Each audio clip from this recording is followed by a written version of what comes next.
तो आज हम लोग एक न्यू चैप्टर स्टार्ट करने वाले हैं जिसका नाम है ज्ञान किसी की निजी संपत्ति नहीं होती है। ठीक है, तो पर्सनली नॉलेज किसी एक व्यक्ति के लिए नहीं होती, सबके लिए होती है नॉलेज, तो है ना, तो वही बता रहे हैं। ठीक है, तो बहुत पुरानी बात है, बहुत पहले की बात है, तो ये मतलब राजाओं के समय की बात है। राजा भोज बहुत विद्वान राजा थे। ठीक है, बहुत ही नॉलेजेबल पर्सन थे, विद्वानों का आदर भी करते थे, साथ में और भी जो नॉलेजेबल पर्सन थे उनका क्या करते थे, आदर करते थे।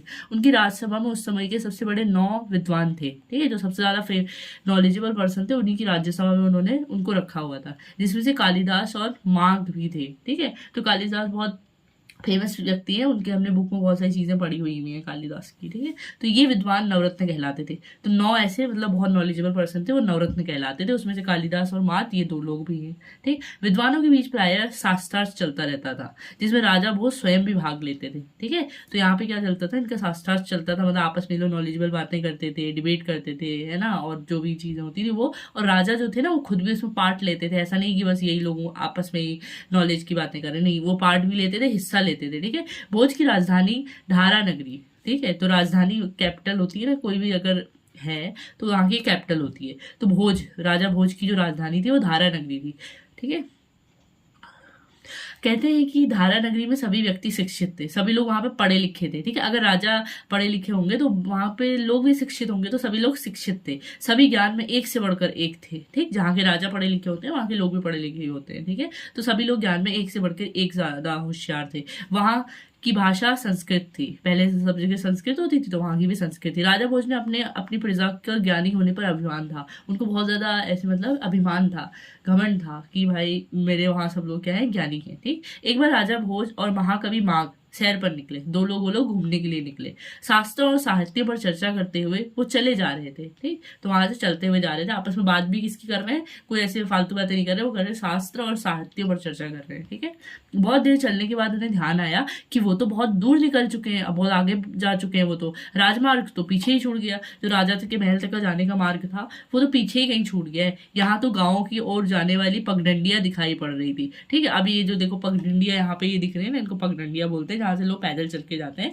तो ये गांव को जाने का रास्ता है, पर उनका जो महल की तरफ जाने का रास्ता था वो तो कहीं पीछे ही छूट गया था, अब उनको पता नहीं था कि किधर से जाना है। अब समस्या ये थी कि लौटे कैसे, कैसे वापस जा सकते हैं। तभी एक उन्हें बूढ़ी महिला मिलती है वहां पे। ठीक है, बूढ़ी महिला मिलती है, दिखाई देती है उन्हें, वो अपने खेत की रखवाली कर रही थी, तो उसने खेत में कुछ लगाया होगा तो रखवाली कर रही थी। महाकवि माघ और राजा भोज उसके निकट गए और उसका अभिवादन किया। ठीक है, और महिला ने एक तिरछी नजर डाली और उनसे उनका परिचय पूछा। ठीक है, तो वहां पर रखवाली कर रही थी जो महिला, उनसे मिले लोग, तो वो जो महिला थी उन्होंने राजा से परिचय पूछा कि आप लोग कौन है करके। ठीक है, तो माघ ने कहा, माँ हम राही हैं, राही रास्ता भटक गए। राही वो होता है जो व्यक्ति एक रास्ते से जा रहा होता है और रास्ता भटक गए। बूढ़ी महिला ने कहा, तुम कैसे राही हो जो रास्ता भटक गए। बोलते तुम राही हो तो रास्ता कैसे भटक सकते हो, जो रास्ते से जा रहा है उसको तो रास्ता पता होना चाहिए। राही तो 2 होते हैं। फिर वो ऐसे करके मजाक उड़ाने लगती है उनका, बोलते हैं राही 2 होते हैं, एक सूर्य होता है और एक चंद्रमा होता है, क्योंकि वही ऐसे रास्ते से जाते हैं ना,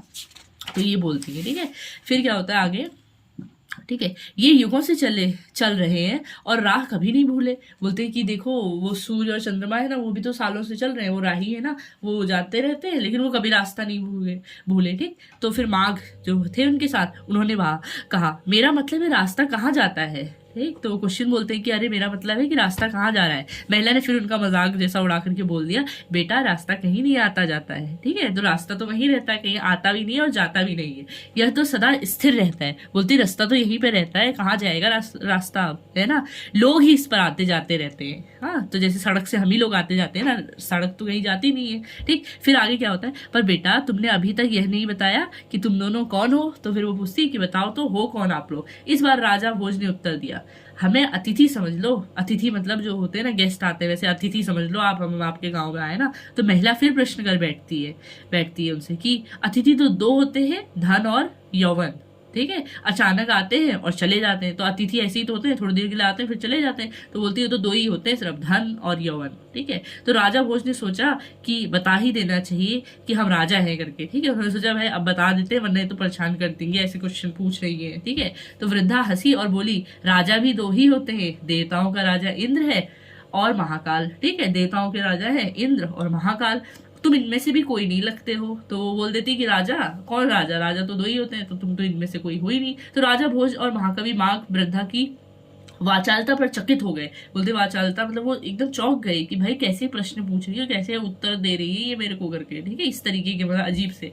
पर उन्हें भी अपनी बुद्धि पर अभिमान था, पर उन्होंने भी सोचा हम भी इंटेलिजेंट है तो हम भी क्या करेंगे, हम भी इसको मतलब समझाएंगे, ठीक है। वो सीधे हार मानने वाले नहीं थे, बोले हम समर्थ हैं। फिर आगे और कंटिन्यू करते हैं, बोलते कैसे क्वेश्चन पूछ रही है, हम भी इसको आज बता के रहेंगे कि हम कौन है करके, ठीक है। तो बोलते हम समर्थ हैं। तो वो बूढ़ी महिला फिर बोलती है तुम कैसे समर्थ हो, समर्थ तो दो ही होते हैं, एक धरती और दूसरी नारी, दो ही लोग समर्थ हैं, ठीक है। जिसमें सृष्टि का पालन का सामर्थ्य हो वही तो समर्थ होता है। बोलते हैं जिसको किसी को पालने की वो हो सामर्थ्य हो उसी को समर्थ बोलते हैं। वृद्धा बनावटी गुस्सा दिखाते हुए बोली, फिर उसने ऐसे एक्टिंग की कि मेरे को तो गुस्सा आ रहा है। राजा भोज और महाकवि माग इस तर्क से बेचैन हो गए। अब उनको क्या हो गई, चिंता होने लग गई कि भाई कैसा तर्क है। वो सोच ही नहीं पा रहे थे कि क्या बोले। उन्हें लगने लगा कि अब आया ऊँट पहाड़ के नीचे, ठीक है। तो फिर उनको लगा कि अब क्या बोले, इसको क्या समझाएं कि हम कौन है, कैसे बताएं। दोनों ने वृद्धा के सामने हाथ जोड़ लिए और गिड़गिड़ा कर बोले, ठीक है, वो रोने जैसा हो गया, उनके गिड़गिड़ा करके बोलते हैं हम कुछ नहीं है जानते और हम कौन है, ठीक है, हम कुछ नहीं जानते। बोलते हम जानते ही नहीं हम कौन है, आप सब कुछ जानती है अब कि हम कौन है। बोलते हैं आपको तो पता ही है हम कौन है करके, क्योंकि वो मतलब प्रश्न उसके खत्म होने वाले नहीं थे, क्योंकि वृद्ध महिला बहुत ही बुद्धिमान थी। कृपया हमें लज्जित ना करें। तो उन्होंने बोला कि हमें लज्जा मत दिलाओ और आप तो जानती है कि हम कौन है। दोनों के माथों पर पसीना झलक रहा था, उनके पसीना आ गया था ये सारी चर्चा करने के बाद। चेहरे पर पराजय का भाव था। बेचारे जो सोचते थे हम सबसे ज्यादा इंटेलिजेंट है, उनके अब चेहरे पे कैसा था, हारने का भाव था, है ना। अभिमान समाप्त हो चुका था, जो अभिमान था उनके अंदर, है ना, कि हम ही बुद्धिमान है, तो ये उनका वो समाप्त हो चुका था। वृद्धा ने जब देखा कि दोनों का अभिमान चूर चूर हो गया है, तब वह बोली, राजा भोज और महाकवि माग, मतलब उस वृद्ध महिला को पहले से पता था कि वो राजा भोज है और महाकवि माग है, आपको अपने ज्ञान पर घमंड हो गया था। बोलती कि आपको ना अपने ज्ञान पे घमंड हो गया था, है ना, कि हम ही लोग इंटेलिजेंट है। तो मत भूलिए ज्ञान किसी की निजी संपत्ति नहीं होती। ऐसा नहीं कि मतलब एक ही व्यक्ति के पास होगा या आप ही के पास होगा या आपकी प्रजा के पास होगा। इसे कोई भी परिश्रम और अभ्यास से प्राप्त कर सकता है। बोलते परिश्रम करेंगे, अभ्यास करेंगे तो नॉलेज किसी के पास भी हो सकती है। अब यहाँ से दाई ओर मुड़कर सीधे चले जाइए तो धारा नगरी पहुंच जाएंगे। मतलब उस वृद्ध महिला को सब कुछ पता था, वो बस ऐसे ही मजाक कर रही थी और उसका एक ये इंटेंशन था बताने का कि नॉलेज जो होती है किसी के पास भी हो सकती है, ठीक है। तो उन्होंने रास्ता बता दिया, बोला कि दाएं ओर मुड़ करके सीधे चले जाओ तो आप धारा नगरी पहुंच जाएंगी। तो धारा नगरी में रहते थे ना राजा भोज और महाकवि माग को मार्ग भी मिल गया और सीख भी मिल गई। आज उनको दो चीजें मिली, रास्ता तो मिल ही गया था, है ना, वृद्ध महिला ने लास्ट में रास्ता बता दिया, और साथ साथ उनको क्या मिली, शिक्षा भी मिल गई, ठीक है। और इसके बाद एक इसमें माइंड मैप है, अगर करना चाहे तो कर सकते हो, नहीं इसे स्किप कर देंगे, ठीक है। तो पहला, राजा भोज और कवि माग घूमने निकले और रास्ता भटक गए। दूसरा, फिर क्या हुआ, रास्ता पूछने के लिए वृद्धा के पास गए। वृद्धा द्वारा परिचय पूछने पर उन्होंने अपना नाम न बतलाकर अलग अलग उपनाम दिए, ठीक है, मतलब सब टाइटल बता दिया, अपना नाम नहीं बताया।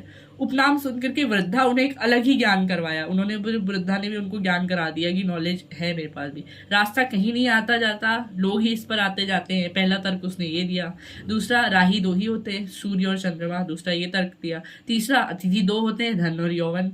फिर चौथा, राजा दो होते हैं, इंद्र और महाकाल। पांचवा, समर्थ दो है, धरती और नारी जो सृजन करती है। और उसके बाद क्या होता है, दोनों ही ज्ञानी होने का घमंड टूट गया लास्ट में, और वृद्धा ने सही रास्ता बता दिया उनको, ठीक है। और चैप्टर क्या है, ज्ञान किसी की निजी संपत्ति नहीं, कोई भी उसको क्या कर सकता है, ले सकता है ज्ञान को, ठीक। बस उसमें क्या है, परिश्रम की जरूरत पड़ती है।